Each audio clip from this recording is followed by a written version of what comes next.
Hello மக்களே, welcome to kitchen. இன்றைக்கி வந்து பார்த்திங்கன்னா நம்ம ஒரு ப்ளைன் பிரியாணி ரெசிபி தாங்க பார்க்க போகிறோம். அதுவும் வந்து பார்த்திங்கன்னா பாஸ்மதி ரைஸ் வச்சு எப்படி பண்ணுறது தான் பார்க்க போகிறோம். வாங்க வீடியோக்குள்ளே போகலாம்.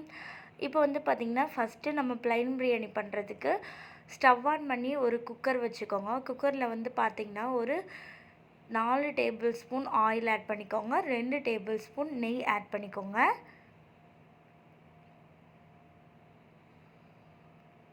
ஸோ இது ரெண்டுமே நல்லா ஓரளவுக்கு சூடானதுக்கப்புறமா நம்ம அந்த பிரியாணியோட இலை இருக்குது பார்த்திங்களா, பிரியாணி இலை, ஏலக்காய், பட்டை, கிராம்பு, அந்த அன்னாசிப்பூ அது எல்லாமே சேர்த்துடணுங்க.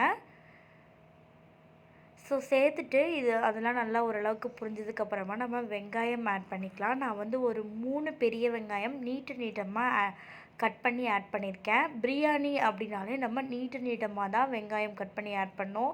ரொம்ப குட்டி குட்டியாலாம் ஆட் பண்ணக்கூடாது. இதான் வந்து பிரியாணியோட ரூல்ஸ் அப்படின்னு சொல்லலாம்.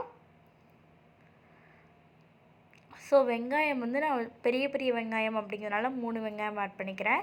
நீங்கள் சின்ன வெங்காயமாக இருந்தால் 4 கூட ஆட் பண்ணிக்கலாம். ஸோ வெங்காயம் ஆட் பண்ணி நல்லா இந்த எண்ணெயிலேயே நல்லா வதக்கி விட்டுருங்க.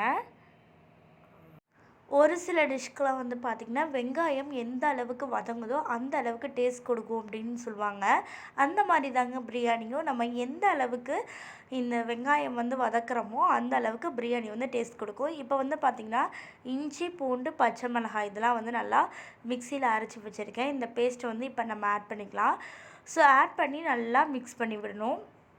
இது வந்து நல்லா வதங்கணுங்க அந்த வெங்காயத்து கூட சேர்ந்து. ஸோ இது வதங்குறப்போ ஒரு ஸ்மெல், அந்த அரோமான்னு சொல்லுவாங்களே, அது வரும். அது வந்து நம்ம அந்த ஸ்மெல் வர்றப்பயே அந்த பிரியாணி வந்து நம்ம சாப்பிடணும் போல் தோணும். ஸோ நான் வந்து பச்சை மிளகாயை இது கூடயே சேர்த்து அரைச்சிட்டேன். ஏன்னா வந்து ஒரு சில பேத்துக்கெலாம் பச்சை மிளகா நம்ம அப்படியே போட்டோம் அப்படின்னா வாயில் தண்டு, அதாவது கடிக்கிறப்ப காக்கும் அப்படிங்கிற மாதிரிலாம் அந்த இஷ்யூலாம் வரும். அதெல்லாம் வராமல் நம்ம வந்து இந்த மாதிரி நம்ம கிரைண்ட் பண்ணி போட்டுக்கலாம். ஸோ இப்போ வந்து பார்த்திங்கன்னா இந்த வெங்காயம் வந்து நல்லா வதங்கிடுச்சு. இந்த இஞ்சி பூண்டு பேஸ்ட்டுமே நல்லா அந்த பச்சை ஸ்மெல்லாம் போய் நல்லா வதங்கி வந்துருச்சு. அடுத்து வந்து பார்த்திங்கன்னா நம்ம பிரியாணிக்கு மெயின் வந்து என்ன அப்படின்னு பார்த்திங்கன்னா இந்த புதினா கொத்தமல்லி தாங்க. ஸோ அதான் சேர்க்க போகிறோம். நான் வந்து ஒரு கைப்பிடி கொத்தமல்லி, ஒரு கைப்பிடி புதினா வந்து ஃப்ரெஷ்ஷாக நல்லா கழுவிட்டு சேர்த்துக்கிறேன். ஸோ சேர்த்துட்டு இதையுமே நல்லா வதக்குங்க. நல்லா அந்த ஃப்ரெஷ்ஷாக இப்போ போட்டிருக்க இலைலாம் நல்லா சுருண்டு வரணும், அந்த அளவுக்கு நல்லா வதக்குங்க. அடுத்து வந்து பார்த்திங்கன்னா நம்ம தக்காளி சேர்த்துக்கலாம். நான் வந்து பார்த்திங்கன்னா 4 பெரிய சைஸ் தக்காளி எடுத்து இந்த மாதிரி நீட்டமாக கட் பண்ணி ஆட் பண்ணிக்கிறேன். ஸோ தக்காளி ஆட் பண்ணி அதையுமே நல்லா வதக்கி விடுங்க.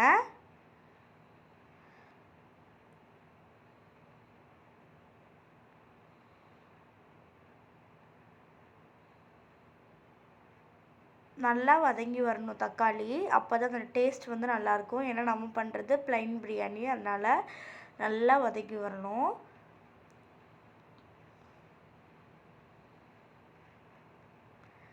இப்போ இந்த டைமில் நம்ம உப்பு சேர்த்துக்கலாம். ஏன்னா இப்போ நம்ம உப்பு சேர்த்தோம் அப்படின்னா அந்த தக்காளியுமே நல்லா வதங்கி வரும். அதனால் இந்த டைமில் உப்பு சேர்த்துக்கலாம். நான் வந்து பார்த்திங்கன்னா ஒரு 2 ஸ்பூன் வந்து உப்பு சேர்த்துருக்கேன். பத்தலை அப்படின்னா பின்னாடி நம்ம டேஸ்ட் பண்ணி பார்த்துட்டு கூட சேர்த்துக்கலாம். இப்போதைக்கு இந்த அளவு உப்பு போதும். ஏன்னா நம்ம எடுத்தோடனே அதிகமாக சேர்த்துட்டோம் அப்படின்னா உப்பு அதிகமாகிடுச்சுனாலும் நம்மளுக்கு வந்து டிஷ் வந்து நல்லா இருக்காது. ஸோ உப்பு சேர்த்திங்க அப்படின்னாலே தக்காளி ஆட்டோமேட்டிக்காக நல்லா வதங்கி வந்துடும். பார்த்திங்கன்னா இப்போ தக்காளி ஓரளவுக்கு நல்லா வதங்கி வந்துருச்சு. அடுத்து வந்து நம்ம மசாலா சேர்த்துக்கலாம். பெரிய லெவல் ஒரு மசாலாவுமே நம்ம சேர்க்க போகிறது கிடையாது. 2 மசாலா தான் சேர்க்க போகிறோம். ஸோ ஒரு மசாலா என்ன அப்படின்னு பார்த்திங்கன்னா வரமிளகாய் தூள் இருக்குது பார்த்திங்களா, அது ஒரு 1.5 ஸ்பூன் சேர்த்துக்கோங்க. பிரியாணி மசாலா வந்து பார்த்திங்கன்னா நான் வந்து ஒரு 4 ஸ்பூன் சேர்த்துருக்கேன் பெரிய ஸ்பூனில். நீங்கள் வந்து செக் பண்ணி பார்த்துக்கோங்க. காரம் செக் பண்ணி பார்த்துட்டு உங்களுக்கு வேணுங்கிற அளவுக்கு நீங்கள் சேர்த்துக்கலாம். எனக்கு வந்து இந்த காரமே நல்லா இருந்துச்சு. நான் கொஞ்சம் காரம் அதிகமாக தான் சாப்பிடுவேன், அதனால நல்லா இருந்துச்சு. நீங்கள் காரம் கம்மியாக சாப்பிட்றவங்களா இருந்தால் நீங்கள் வந்து ஆட் பண்ணிவிட்டு லாஸ்ட்டு அந்த தண்ணிலாம் ஊற்றி நம்ம செக் பண்ணுவோம் பார்த்திங்களா, அப்போ கூட நீங்கள் சேர்த்துக்கலாம். இப்போ நம்ம அந்த மசாலா எல்லாமே சேர்த்து நல்லா வதக்கி அதோட பச்சை ஸ்மெல்லாம் போயிடுச்சு. ஆயிடுச்சு. இப்போ ஒரு 4 ஸ்பூன் வந்து தயிர் சேர்த்துக்கிறேன். ஸோ தயிருமே வந்து இந்த டேஸ்ட்டை வந்து எடுத்து கொடுக்கும் பிரியாணிக்கு. ஸோ தயிர் சேர்த்து அது வந்து நல்லா கிண்டி விட்டுறணும். ஸோ தயிர் சேர்க்குறப்ப மட்டும் அடுப்பை வந்து சிம்மில் வச்சுக்கோங்க.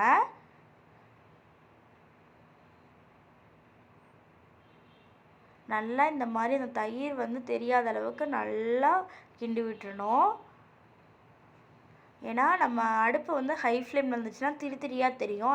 அந்த மாதிரி தெரியக்கூடாதனால இப்போ வந்து பார்த்திங்கன்னா எண்ணெய்லாம் நல்லா பிரிஞ்சு வந்துருச்சு. இப்போ அடுப்பை வந்து நம்ம ஹை ஃப்ளேமில் கூட வச்சுக்கலாம். ஏன்னா நம்ம இப்போ தண்ணி ஊற்ற போகிறோம். நான் வந்து 2 கப் வந்து பாஸ்மதி ரைஸ் எடுத்திருக்கேன். அதனால் 3 கப் வந்து தண்ணி ஊற்றிருக்கேன். 1 கப்புக்கு 1.5 கப் தண்ணி அந்த ரேஞ்சில். இப்போ நம்ம பாஸ்மதி ரைஸை ஆட் பண்ணிக்கலாம். இந்த டைமே நீங்கள் செக் பண்ணி கூட பார்த்துக்கலாங்க. அந்த உப்பு காரம் எல்லாமே எனக்கு வந்து கரெக்டாக இருந்துச்சு. அதனால் நான் எதுவுமே ஆட் பண்ணல.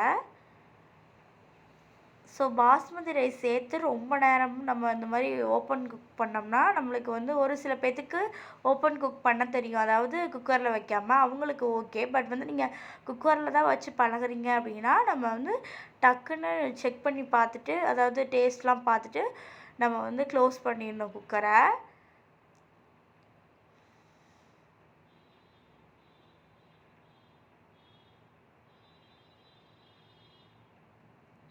உங்களுக்கு வந்து அந்த பதம்லாம் தெரியும் அப்படின்னா ஒன்றும் ப்ராப்ளமே கிடையாது. ஒவ்வொருத்தவங்க வந்து நியூவாக குக் பண்ண ஆரம்பிச்சிருக்கவங்களாம் டக்குன்னு நம்ம க்ளோஸ் பண்ணிடலாம். ஏன்னா பாஸ்மதி ரைஸ் வந்து டக்குன்னு வெந்துடும், அதனால் சொல்கிறேன்.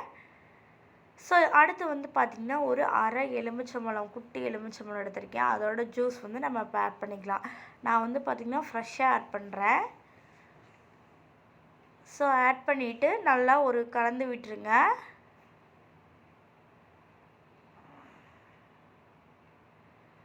ஸோ அவ்வளோதான். நம்ம வந்து இப்போ குக்கரை மூடி ஒரு விசில் விட்டு எடுத்துக்கலாம். ஒரு விசில் வந்ததுக்கப்புறமா சிம்மில் வந்து ஒரு 5 மினிட்ஸ் வச்சிங்கனாலே நல்லா பொலன்னு சூப்பராக ரொம்ப குழையாமலாம் வந்துடும். பாஸ்மதி ரைஸ் பிரியாணி சூப்பராக ரெடி ஆகிடும்.